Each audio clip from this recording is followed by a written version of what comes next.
சூரல்மலாவில் நிலச்சரிவு மற்றும் வெள்ளத்தால் ஏற்பட்ட பாதிப்புகளை நியூஸ் 18 தமிழ்நாடு தொலைக்காட்சியிடம் அப்பகுதி மக்கள் பகிர்ந்து கொண்டனர். ரெண்டு மூணு பேரெல்லாம் போயிருச்சு. அங்கே ஒன்றுமே தெரியல. எல்லாரும் அந்த வீடெல்லாம் அந்த பள்ளிக்கிட்ட கொஞ்சம் வீடு இருந்துச்சு. அந்த வீடெல்லாம் போய் ஒரு லைனில் மொத்தம் வீடும் போயிடுச்சு. அதில் ஒரு 10-20 வீடு இருக்கு கீழே டவுனில். அதெல்லாம் போயிடுச்சு. அதெல்லாம் நம்ம கூட்டாளியில் இருக்குது, குடும்பக்காரர் இருக்குது. எல்லாரும் அந்த எல்லாம் டின்னு சீட்டில் எல்லாம் விழும்போது என்ன தெரியல. அது பட்டனே வெளியே அந்த அப்சைட்டில் தாமசிக்கிறேன் அந்த வீட்டில். அதில் வெளியே வந்து லைட்டு போட்டு அங்கே இது கரண்ட் இருக்காரு. அப்போ பின்ன வெளியே வந்து பார்க்கும்போது ரொம்ப சவுண்டில் வருது. இது வந்து முடிஞ்சு என்ன 10-15 நிமிஷத்தில் பாலம் உடஞ்சிருச்சு. பாலம் உடஞ்சி ரொம்ப சப்தத்தில் வந்துருச்சு. பெரிய பாலம் இல்லை, ரொம்ப சப்தம் வந்துச்சு. அது முடிஞ்சு என்னன்னா இங்கே வருந்த தண்ணி நின்று போச்சு. இல்லாட்டினா அங்கே எல்லாம் இங்கே எல்லாம் அனுப்பி எல்லாம் மாட்டி போயிட்டாங்க. கேரள மாநிலம் வயநாட்டில் ஏற்பட்ட நிலச்சரிவில் சிக்கி உயிரிழந்த நீலகிரி மாவட்டத்தைச் சேர்ந்தவரின் குடும்பத்தினருக்கு 3 லட்சம் ரூபாய் நிவாரணம் வழங்கப்படும் என்று முதலமைச்சர் மு க ஸ்டாலின் அறிவித்துள்ளார்.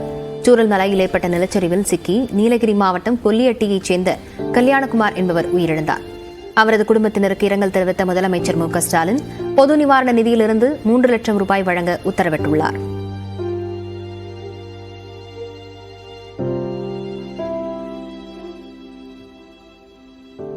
சூரல்மலையில் வீடுகள் இருந்த சுவடே தெரியாத அளவுக்கு ஆறுகள் சீற்றத்துடன் அவற்றை வாரி சுருட்டியுள்ளதாக மீட்பு பணியில் ஈடுபட்டுள்ள ஷபீர் தெரிவித்துள்ளார். என்ன மாதிரி ஒர்க் இந்த இடத்துல போயிட்டு இருக்கு சார்? இப்போ பாடிஸ்ல எப்படி பின்ன சர்ச்சிங் தான் நடக்கும், வேற எதுவுமே பண்ண முடியாது. ஏன்னா இங்க ரோடு எல்லாமே இருந்து போச்சு இல்லை.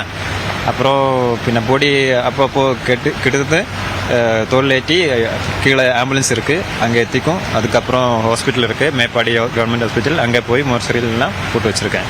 நிறைய பேரை இனிமே கிடைக்கணும். அப்படிதான். இப்போ இந்த இடம் வந்து ரிவரா இருக்குதா இல்ல? இந்த இடம் அவங்க சொல்றாரு, அவங்க நேட்டிவ், அந்த பர்சன் நேட்டிவ், அவங்க சொல்றாரு ரிவர் வந்து இந்த பக்கம் போயிருந்தது. இதெல்லாமே புது அந்த மாதிரி ப்ராப்பர்ட்டி இருந்தோம் இங்க எல்லாம். பாருங்க அங்க எல்லாம் அந்த மாதிரி ப்ராப்பர்ட்டி இருந்தோம் இங்க எல்லாம். அதெல்லாம் அடிச்சு போயிருக்கு. இப்போ எல்லாத்துலயும் இப்போ இந்த மாதிரி பாறையா இருக்கு.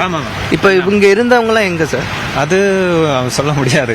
இப்போ ஒரு ப்ராபபிலிட்டி இருக்குன்னாச்சா அந்த ஃபர்ஸ்ட் ஸ்ட்ரைக்ல எல்லாமே கீழே போயிருக்கும். ப்ராபபிலிட்டி அந்த மாதிரி இருக்கு.